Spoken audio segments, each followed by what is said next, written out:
ভারতের অযোধ্যার রাম মন্দির, যা ধর্মীয় বিশ্বাস, ইতিহাস ও রাজনৈতিক আলোচনার কেন্দ্রবিন্দুতে রয়েছে, সেই মন্দিরকে ঘিরে এবার সামনে এসেছে অনুদান ব্যবস্থাপনা নিয়ে গুরুতর প্রশ্ন। ভক্তদের দেয়া নগদ অর্থ, সোনারূপা ও মূল্যবান সামগ্রীর হিসাব নিয়ে অনিয়মের অভিযোগ উঠেছে। অভিযোগের সত্যতা যাচাইয়ে শুরু হয়েছে সরকারি তদন্ত। ট্রাস্ট কর্তৃপক্ষ অভিযোগ অস্বীকার করলেও বিষয়টি ইতোমধ্যে জাতীয় পর্যায়ের আলোচনায় পরিণত হয়েছে। ২০২৪ সালের ২২ জানুয়ারি প্রধানমন্ত্রী নরেন্দ্র মোদী অযোধ্যার রাম মন্দির উদ্বোধন করেন। উদ্বোধনের পর থেকেই এটি ভারতের অন্যতম গুরুত্বপূর্ণ তীর্থস্থানে পরিণত হয়েছে। বিবিসির এক প্রতিবেদনে উল্লেখ করা হয়েছে, প্রায় ২.৭ একর জায়গা জুড়ে নির্মিত এই মন্দিরে প্রতি বছর অন্তত ৫ কোটি ভক্ত দর্শনে আসেন। এই বিপুল দর্শনার্থীর সঙ্গে সঙ্গে মন্দিরে অনুদানের পরিমাণও দ্রুত বেড়েছে। ভক্তরা নগদ অর্থের পাশাপাশি সোনা, রূপা, অলংকার ও অন্যান্য মূল্যবান সামগ্রী দান হিসেবে প্রদান করেছেন।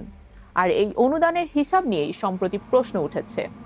ভারতীয় সংবাদ মাধ্যম ও আন্তর্জাতিক প্রতিবেদনে বলা হয়েছে, রাম মন্দিরে জমা হওয়া অনুদানের হিসাব নিয়ে অনিয়মের অভিযোগ উঠেছে। অভিযোগে বলা হয়েছে, নগদ অর্থ, সোনা, রূপা ও অন্যান্য মূল্যবান সামগ্রীর হিসাবের মধ্যে অসঙ্গতি থাকতে পারে। বিবিসির প্রতিবেদনে উল্লেখ করা হয়েছে, এই অভিযোগ ভারতের রাজনৈতিক অঙ্গনেও আলোড়ন সৃষ্টি করেছে। বিষয়টি সুপ্রিম কোর্টের প্রাঙ্গণ পর্যন্ত পৌঁছেছে এবং উত্তরপ্রদেশ সরকার ৩ সদস্যের একটি বিশেষ তদন্ত দল গঠন করেছে। আনন্দবাজার সহ কয়েকটি সংবাদ মাধ্যমে আরও বলা হয়েছে, তদন্তের প্রাথমিক পর্যায়ে কয়েকজন ব্যক্তিকে গ্রেপ্তার করা হয়েছে এবং তাদের বিরুদ্ধে চুরি, বিশ্বাসভঙ্গ, ষড়যন্ত্র ও দুর্নীতি বিরোধী আইনে বিভিন্ন ধারায় মামলা করা হয়েছে। তবে তদন্ত এখনো চলমান, তাই আদালতের চূড়ান্ত সিদ্ধান্তের আগে কাউকে দোষী হিসেবে চিহ্নিত করা যাবে না। রাম মন্দির ট্রাস্টের আনুষ্ঠানিক নাম শ্রীরাম জন্মভূমি তীর্থক্ষেত্র ট্রাস্ট।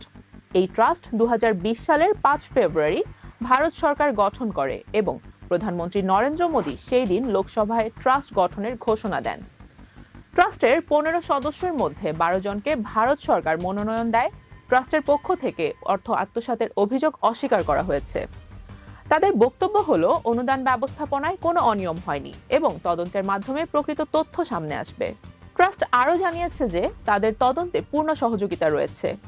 কিছু প্রতিবেদনে বলা হয়েছে, মন্দির ট্রাস্টের হিসাব রক্ষণ বিভাগের সাবেক এক কর্মকর্তা প্রথমে বিষয়টি সামনে আনেন। তিনি দাবি করেন, দানের অর্থ ও মূল্যবান সামগ্রীর হিসাবের মধ্যে অসঙ্গতি রয়েছে। তবে তার অভিযোগগুলো স্বাধীনভাবেই যাচাই করা হয়নি বলে প্রতিবেদনে উল্লেখ করা হয়েছে। এই অভিযোগ প্রকাশ্যে আসার পর বিরোধী রাজনৈতিক দলগুলো তদন্তের দাবি তোলে। সমাজবাদী পার্টির নেতা অখিলেশ যাদব সহ কয়েকজন রাজনৈতিক নেতা বিষয়টি নিয়ে প্রশ্ন তোলেন এবং স্বচ্ছ তদন্তের আহ্বান জানান। উত্তরপ্রদেশ সরকার অভিযোগের গুরুত্ব বিবেচনায় বিশেষ তদন্ত দল গঠন করেছে। সংবাদ মাধ্যমের তথ্য অনুযায়ী তদন্ত দল মন্দিরের অনুদান ব্যবস্থাপনা, হিসাব রক্ষণ প্রক্রিয়া এবং সংশ্লিষ্ট ব্যক্তিদের ভূমিকা পর্যালোচনা করেছে। কিছু প্রতিবেদনে উল্লেখ করা হয়েছে যে তদন্তের ভিত্তিতে কয়েকজন ব্যক্তিকে গ্রেফতার করা হয়েছে। তাদের মধ্যে মন্দির ব্যবস্থাপনার সঙ্গে যুক্ত কিছু ব্যক্তির নামও সংবাদ মাধ্যমে এসেছে।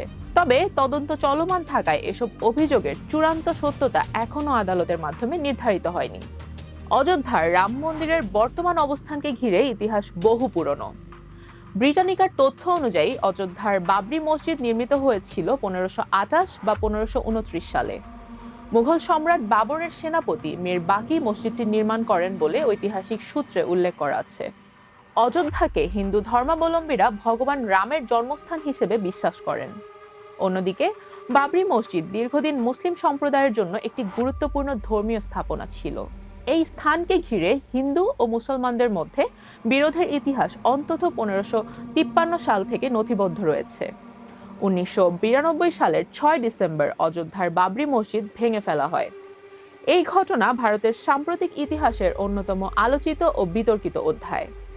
মসজিদ ভাঙার পর দেশজুড়ে সাম্প্রদায়িক দাঙ্গা ছড়িয়ে পড়ে এবং বিভিন্ন প্রতিবেদনে অন্তত ২,০০০ মানুষের মৃত্যুর কথা উল্লেখ করা হয়েছে।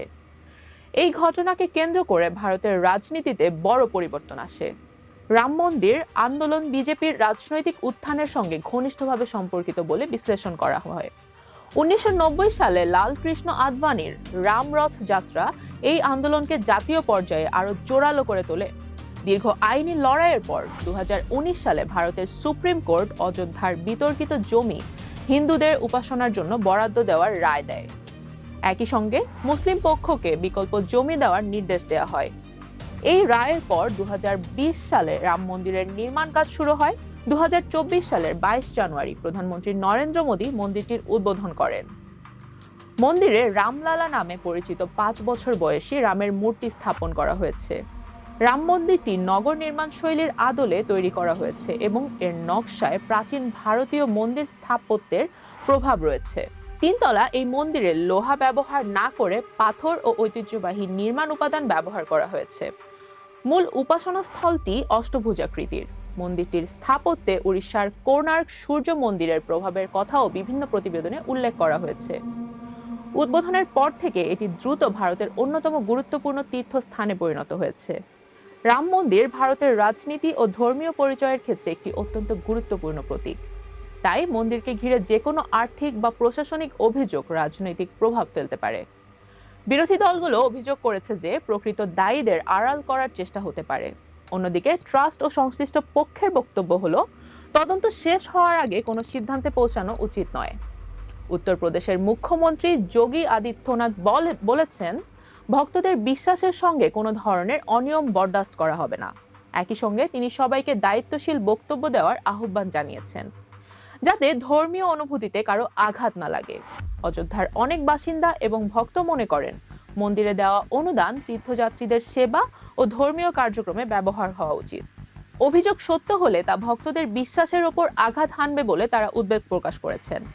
আবার অনেকেই মনে করেন, তদন্তের ফলাফল না আসা পর্যন্ত চূড়ান্ত সিদ্ধান্তে পৌঁছানো উচিত নয়, কারণ অভিযোগের সত্যতা যাচাই এবং আর্থিক হিসাবের পূর্ণাঙ্গ পর্যালোচনা ছাড়া বিষয়টি সম্পর্কে নিশ্চিত হওয়া সম্ভব নয়। বর্তমানে বিষয়টি তদন্তাধীন। হাইকোর্টে বিভিন্ন আবেদন জমা পড়েছে এবং সিবিআই তদন্তের দাবিও উঠেছে। অভিযোগের সত্যতা, অর্থের হিসাব, অনুদানের ব্যবস্থাপনা এবং সংশ্লিষ্ট ব্যক্তিদের ভূমিকা এসব নিয়ে তদন্তের মাধ্যমে স্পষ্ট হবে। আইনগত দৃষ্টিকোণ থেকে গুরুত্বপূর্ণ বিষয় হলো, তদন্ত শেষ না হওয়া পর্যন্ত কোনো ব্যক্তি বা প্রতিষ্ঠানকে দোষী বা নির্দোষ ঘোষণা করা যাবে না। আদালতের চূড়ান্ত সিদ্ধান্তের পরই অভিযোগগুলোর আইনি অবস্থান পরিষ্কার হবে। অযোধ্যার রাম মন্দিরকে ঘিরে বর্তমান অনুদান বিতর্ক শুধু একটি আর্থিক অনিয়মের অভিযোগ নয়, এটি ধর্মীয় প্রতিষ্ঠানের স্বচ্ছতা, ভক্তদের বিশ্বাস, প্রশাসনিক জবাবদিহি এবং রাজনৈতিক প্রতিক্রিয়ার একটি গুরুত্বপূর্ণ আলোচনার কেন্দ্র হয়ে উঠেছে। রুবাইয়া জান্নাত, টাইমস 24।